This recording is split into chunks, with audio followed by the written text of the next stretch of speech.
Welcome back, American Family Radio Network. My name's Dan Celia, Financial Issues, 866-300-9298, 866-300-9298. If you've got a question for me, if you want to weigh in, it's Rapid Fire Friday. We're going to try to stay with the phones, 866-300-9298. All the major indices in negative territory. The Dow is only down 17, but is in negative territory. My guess is there's very low volume.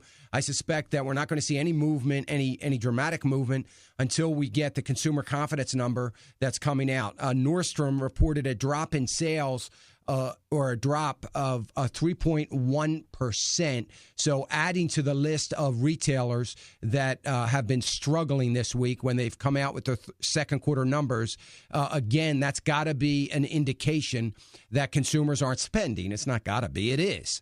So it'll be very interesting to see what the consumer confidence number is. And there should be, I don't know why I'm even saying it, but there should be a correlation between what is going on in the retail sales numbers and consumer confidence. So, it's not a dramatic correlation because these are looking backwards. Consumer confidence is looking a little bit more current, but nevertheless, there should be some correlation. So we'll see what it looks like, and that'll be out, I think, in about 15 minutes or so. So we'll watch that. Let me go to Brian. Brian's calling us from Virginia. Hey, Brian. Hey, good morning, Dan. Good morning. I want to ask you about Obamacare real quick. I was listening to today's issues a couple days ago, and they had on Avik Roy from the Manhattan Institute. I've heard him on other programs before. I'm sure you're familiar with him. Yep. I know who you explained to me, according to his analysis, that the Republicans would get hurt by trying to defund Obamacare through the continuing resolution. And his argument was the House will obviously pass a continuing resolution that funds everything except Obamacare. Then they send it to the Senate.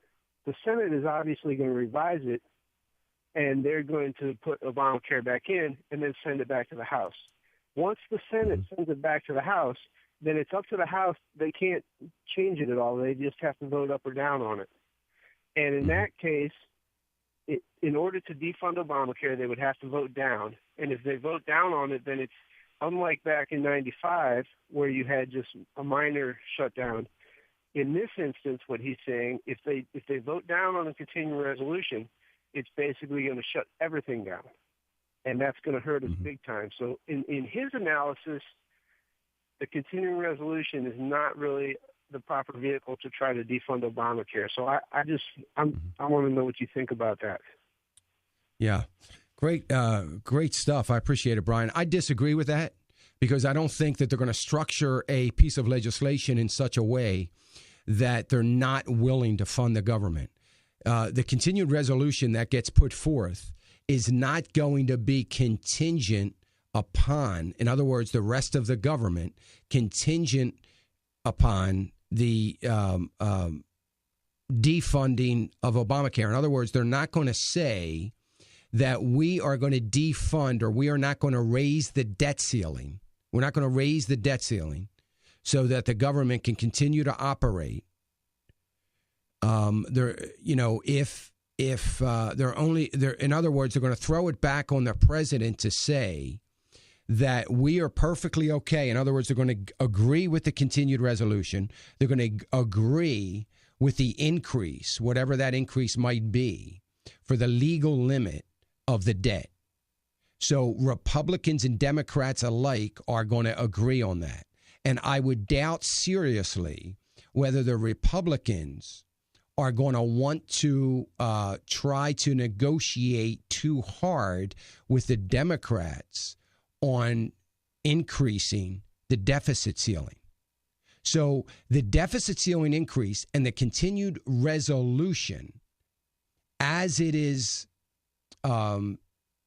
presented is likely to be approved. The kicker is going to be that separate from that, but attached to the bill is we're okay with everything you want to do, but we want a line item Obamacare, and we want to defund, not the government. We're okay with the continued resolution. We're okay with raising the debt ceiling. But And we'll take your plan, Democrats. We'll take your plan to do that.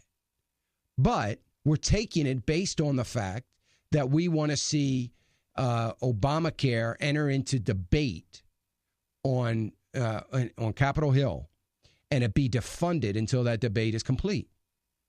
So if they say we're not going to do that, then the Democrats and the president is making the decision to shut the government down. So the mainstream media is going to peg it on Republicans. But here's the other issue that Avik is concerned about, how it hurts the Republicans. See, and therein lies the problem. Nobody's talking about America.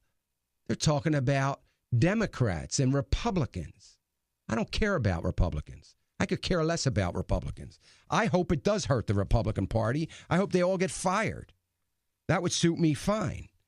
What we got to look for is what's going to help America. And let me tell you something. I'll say the same thing about America, the continued resolution and the increase of the debt ceiling that I said about Greece. Greece was, didn't want austerity, didn't want budget changes, didn't want any of that. And they wanted to go back on the drachma because the deficit reductions that they were proposing was going to slow down the government and cause some layoffs. And they didn't want to do that. Yet if they would have gotten their way, then the government would have been no more. You would have talked about a shutdown, layoffs. There wouldn't have been anything. So it doesn't make any sense. That's where we're headed. So we can endure a little bit of pain right now. We shut down the government. We shut down, the shutdown has to be based on the inability to pay certain things because we don't have any income coming in. It's got to be based on that. But we have income coming in to pay our debt. We have income to pay our soldiers and our Social Security.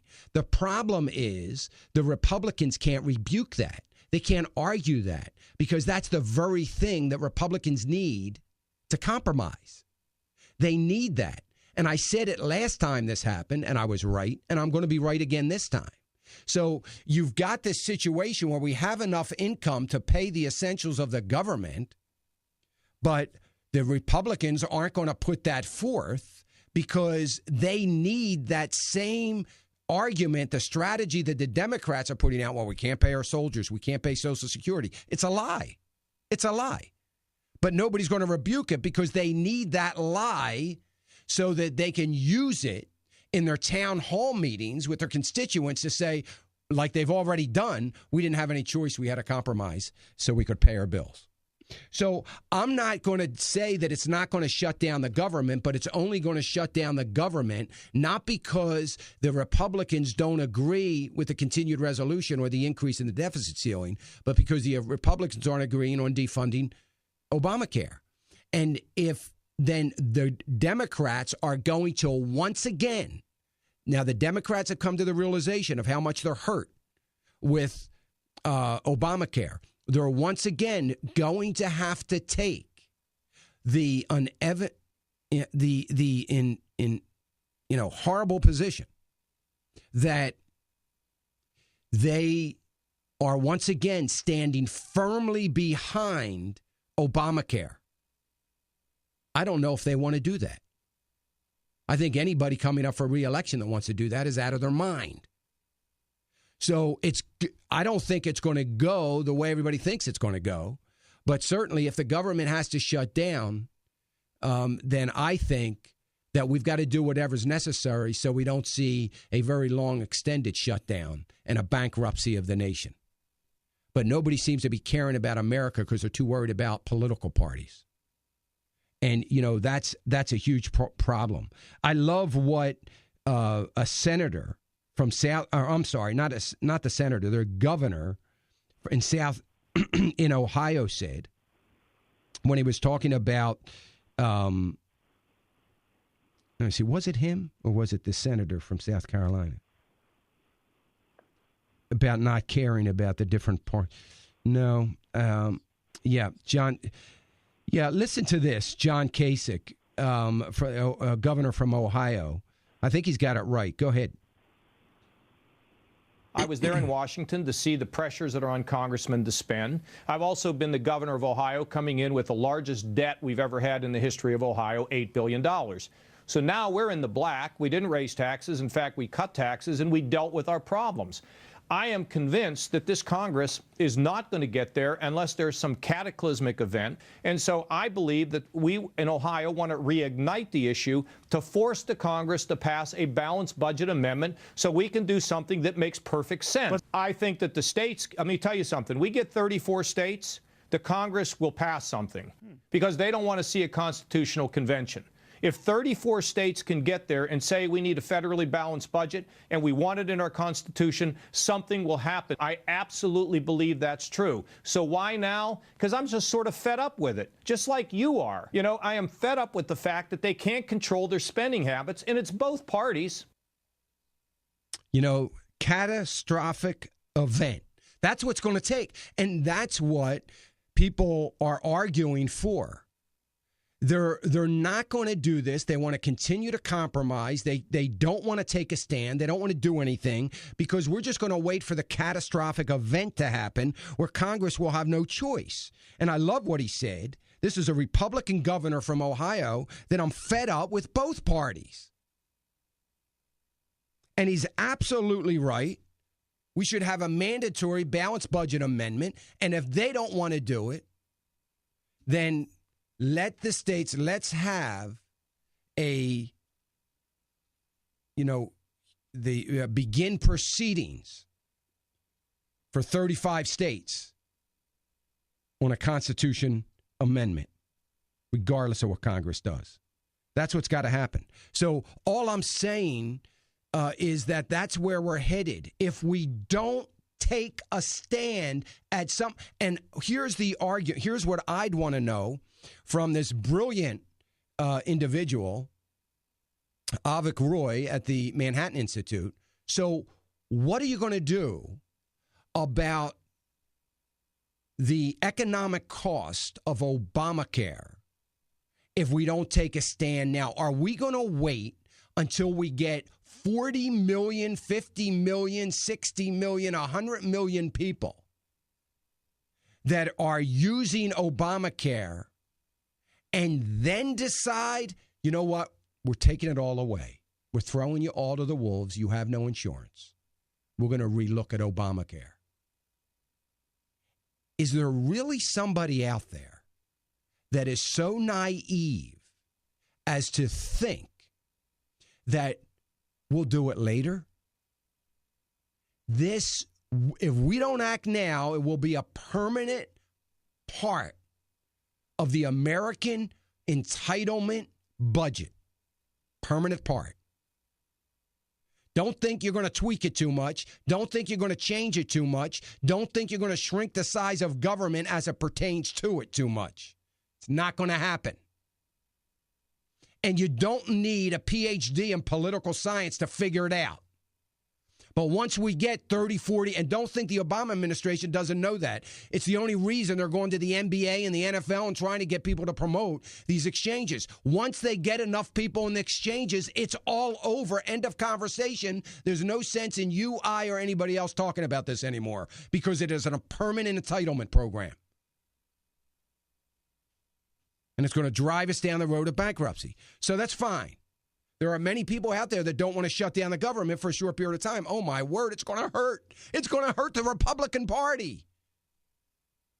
That hurting the Republican Party may be the best thing that ever happened. But I'll tell you this, I'm convinced that it's going to hurt the Democratic Party more. Because if those Democrats that voted for this, the Mark Pryors of the world that I called out last week from Arkansas, the Lindsey Grahams of the world that I'm calling out this week from South Carolina that are standing up to not defund Obamacare. Let me tell you, if you think that that's going to win you elections, maybe you'll get by 2014.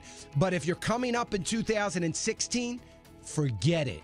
Because by then, everybody will have felt the full force of Obamacare, and anybody that supported it is done. And I believe that Democrats are starting to figure that out right now. But we have a zillion excuses why not to stand firm on what is right, good, and true for America and Americans people.